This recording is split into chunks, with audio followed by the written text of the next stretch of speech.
Hi అండి. ఈరోజు పెసరపప్పు చింతచిగురు కూర ఎలా తయారు చేయాలో చూసుకుందామా. ఫస్ట్ దానికి కావాల్సిన పదార్థాలు ఏంటో చెప్తాను చూడండి.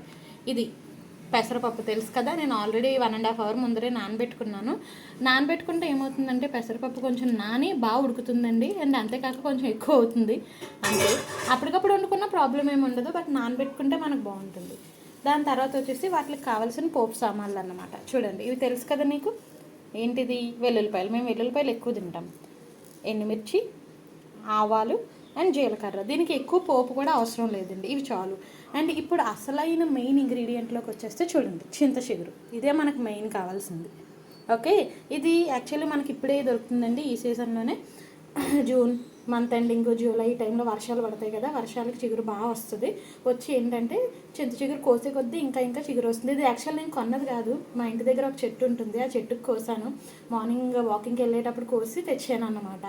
ఆ రోజు ఎవరొకరు కోసేస్తున్నారు, అందువల్ల ఎక్కువ ఉండట్లేదు. లాస్ట్ టైం కోసినప్పుడు అయితే దీనికి డబుల్ వచ్చింది, ఇప్పుడు మాత్రం ఎంతే వచ్చింది. సో దీన్ని మనం ఫస్ట్ ఏం చేసుకోవాలంటే, ఇందులో చిన్న చిన్న కొమ్మలు ఉంటాయి, అలాంటివి ఏమీ లేకుండా దాన్ని చేతితో బాగా మెత్తగా మర్దన చేసుకోవాలి. ఫస్ట్ ఎలా చేసుకోవాలో చెప్తాను చూడండి.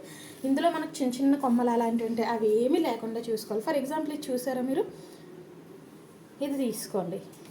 ఈ ఆకులు కూడా తీసుకోవాలి. దీనికి ఏంటంటే ఆకులు తీసుకొని కొమ్మలు ఏవైతే ఉన్నాయో ఈ కొమ్మలు ఇలాంటివి పడేయాలన్నమాట. మనకి ఇది మనకు అవసరం లేదు. సో ఇలాంటివన్నీ పడేసుకుంటూ చూసుకుంటూ ఉండాలి, అలాంటివి ఏమన్నా ఉన్నాయా.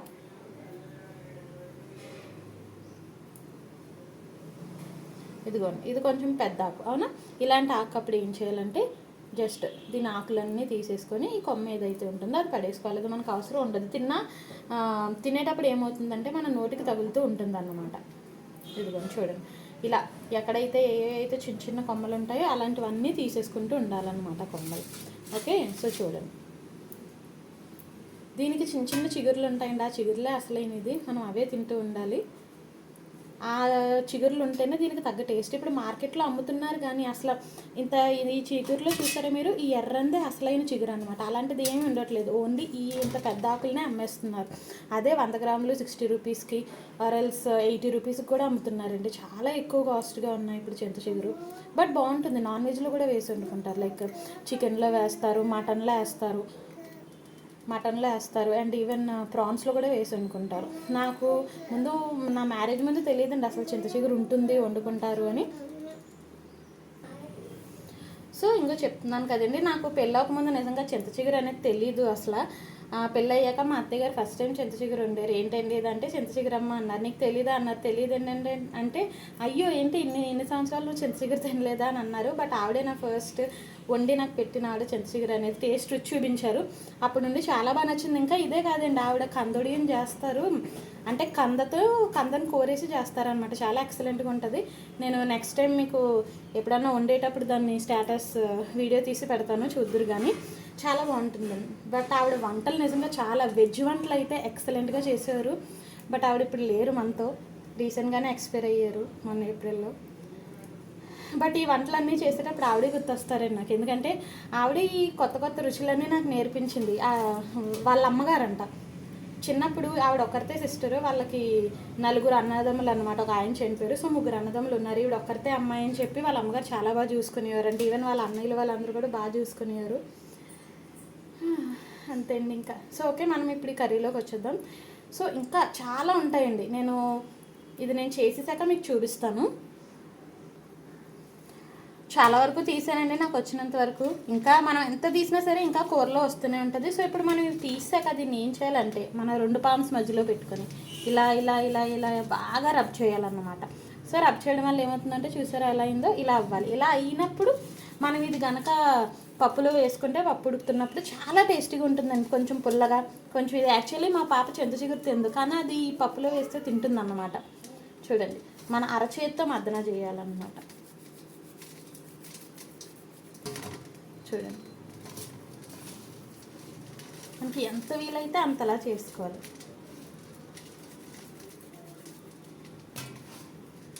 చూసారా చేశాక ఎలా అయిందో చూసారా. దీన్ని మనం పప్పులో వేసుకోవాలన్నమాట. సో ఇప్పుడు మనం ప్రొసీజర్లోకి వెళ్ళిపోదాం. ఓకే, ఫస్ట్ గ్యాస్ వెలిగించుకొని మనం ఎందులో అయితే వండాలనుకుంటున్నామో ఆ ప్యాన్ పెట్టుకోవాలండి. ఫస్ట్ పెట్టుకున్నాక ఇందులోకి 1 to 2 టేబుల్ స్పూన్స్ ఆయిల్.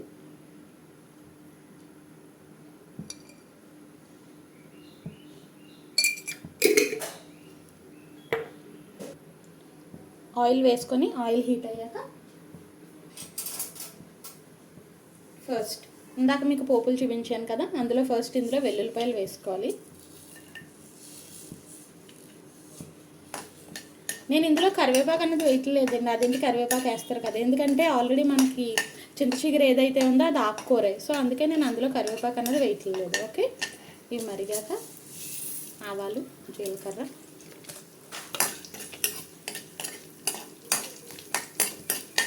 వేసుకొని అవి కూడా మరిగాక అందులో మనం ఏవైతే ఇందాక చెప్పాను కదా ఎండుమిరపకాయలు, అదే అండి కారం. మనం అయితే ఎక్స్ట్రా కారం వేయం, ఇందులో ఎక్స్ట్రా కారం వేయక్కర్లేదు. అంటే కొంతమంది కావాల్సిన వాళ్ళు వేసుకుంటారు, నేనైతే ఇంకా కారం పొడి అలాంటిది ఏం వేయను. నేను చాలా వీడియోల్లో చూసాను పప్పు వండేటప్పుడు చాలామంది ఏంటంటే కొంతమంది కారం వేసుకుంటున్నారు, బట్ నాకు అది అలవాట్లేదు. మా మమ్మీ కూడా కారం వేసారు కదా, ఈవెన్ మా అత్తగారు కూడా కారం వేయరు, సో నాకు అది అలవాట్లేదు. ఇప్పుడు ఈ పోపు అనేది ఏదైతే ఉంటుందో ఇది కొంచెం వేగాక ఇందులో జస్ట్ పెసరపప్పు వేసుకోవడమే. మనం నానబెట్టింది ఉంది కదా, నానబెట్టింది వేసుకుంటే ఏమవుతుందంటే కొంచెం మనకి బాగా టేస్ట్ వస్తుంది అన్నమాట. సో ఇప్పుడు నానబెట్టింది వేస్తాను, పెసరపప్పు వేస్తున్నాను చూడండి. ఇందులో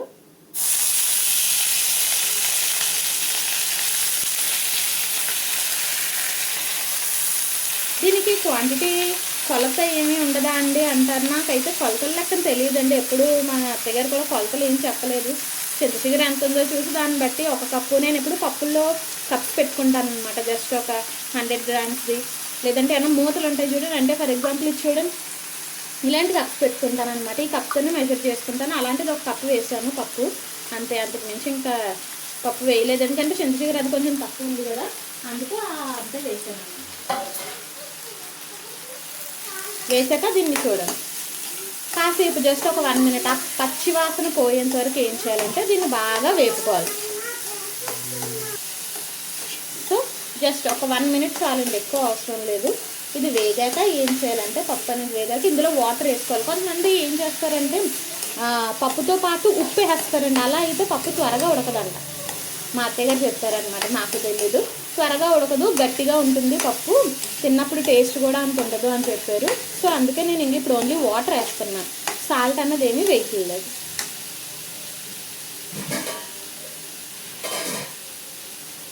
అండ్ వాటర్ ఎంత వెయ్యాలి, మనకి ఇది మునిగేంతలా వెయ్యాలన్నమాట అండి. చూసారా పప్పు మునిగిందా, ఇందులో ఇలా మునిగేంతలా వేసుకొని హైలోనే పెట్టుకోండి, అందుకని పప్పు ఉడుకుతుంది కదా. అండ్ ఇందులో కొంచెం పసుపు వేసుకుంటే రంగు కూడా బాగుంటుంది. నాకు ఏ కూరలో అన్నా సరే ఇందులో ఉన్న పసుపు వేయడం అనేది బాగా అలవాటు, సో పసుపు వేసాను చూడండి. ఉప్పు అనేది మాత్రం మీరు ఎప్పుడు ఉడికిన తర్వాత, పప్పు అనేది ఉడికిన తర్వాత లాస్ట్లో వేసుకోండి. వేసుకుంటే ఏమవుతుందంటే పప్పు అనేది బాగా ఉడుకుతుంది అనమాట. ముందుగానే వేసేస్తే దానికి పట్టేసి కొంచెం పప్పు గట్టిగా ఉంటుంది, ఓకే, మెత్తగా ఉడకదన్నమాట. ఇప్పుడు దీనికి మూత పెట్టేసుకుంటే మనం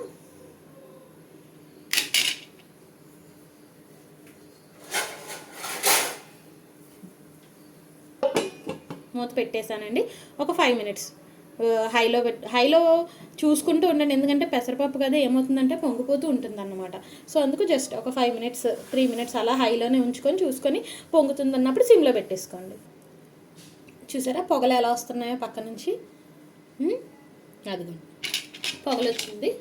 సో అది పప్పు అనేది హైలోనే ఉంది, బాగా పొగలు వచ్చేస్తున్నాయి. నేను కొంచెం సిమ్లో పెట్టాను, ఇంకా ఉడకలేదండి, ఒక 5 minutes పడుతుంది ఉడకడానికి. ఇప్పుడు సిమ్లో పెట్టేసుకొని అలా పొగలు వచ్చింది చూడండి, పొంగింది కదా, సిమ్లో పెట్టేసుకొని మళ్ళీ మూత పెట్టుకొని ఒక 5 minutes ఉడికించుకుంటే ఏమవుతుందంటే పప్పు మెత్తగా అవుతుంది. అప్పుడు అందులో చింతచిగురు వేయాలన్నమాట. ఇంకొన్న ఒక 5 minutes అయ్యాక మూత తీస్తున్నాను.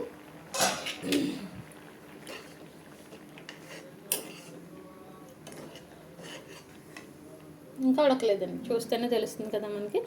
ఒక 5 minutes అలా వదిలేస్తే అదే ఉడుకుతుంది అన్నమాట. మూత పెట్టేసి ఒక 5 minutes అలా ఉంచేయండి. చూద్దామండి, ఒక 5 minutes అయింది కదా, ఉడికిందో లేదో చూద్దాము.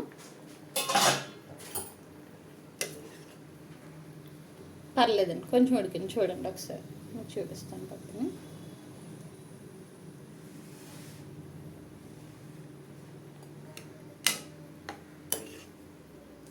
ఈ స్టేజ్లో మన పప్పు గుత్తి ఉంటుంది కదా, దాంతో కొంచెం మెదుపుకోవచ్చు కావాలంటే, లేదా ఇంకా మెత్తగా అయ్యేంత వరకు గ్యాస్ మీద ఇంకా ఉడికించుకోవచ్చు. మీ ఇష్టం అండి, మీకు ఎలా కావాలంటే అలా. పప్పు గుత్తితో మెదుపుకున్నా పర్లేదు, లేదంటే ఇంకొంచెం ఇది పలుగ్గా ఉంది కదా, సో ఇంకొంచెం మెత్తగా అయ్యేంత వరకు మళ్ళీ ఉడకబెట్టినా పర్లేదు. ఉడకబెట్టి దాని తర్వాత అప్పుడు చింత చిగురు అనేది ఇందులో వేసి శుభ్రంగా కలిపేసుకొని ఒక 2 minutes గ్యాస్ మీద పెట్టుకుంటే మనకి పెసరపప్పు చింత చిగురు అనేది తయారైపోతుంది అనమాట. సో చూడండి ఇప్పుడు ఇంకా మ్యాక్సిమం ఉడికిపోయి ఉంటుంది. ఆబ్వియస్గా అయిపోయింది చూడండి.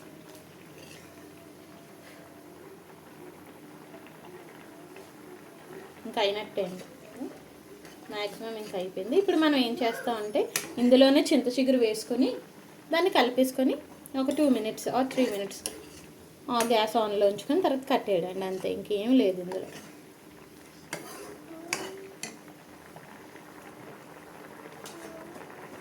ఇదిగోండి మనం మెత్తగా చేసిన చింత చిగురు ఏదైతే ఉందో అదంతా వేస్తాం ఇందులో.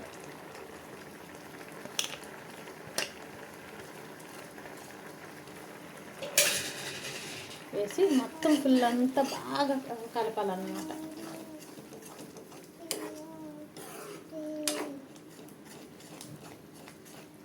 అంతా బాగా కలుపుకోవాలి.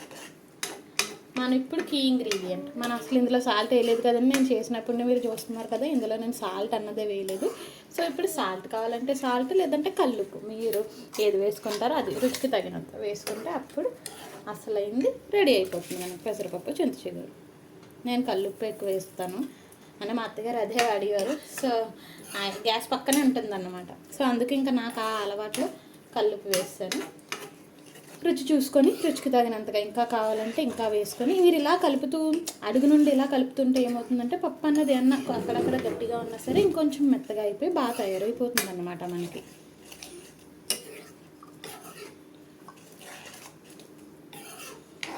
అదే, సో అంతే. చూసారా ఎంతో టేస్టీగా ఉండే పెసరపప్పు చింత చిగురు రెడీ. Thank you.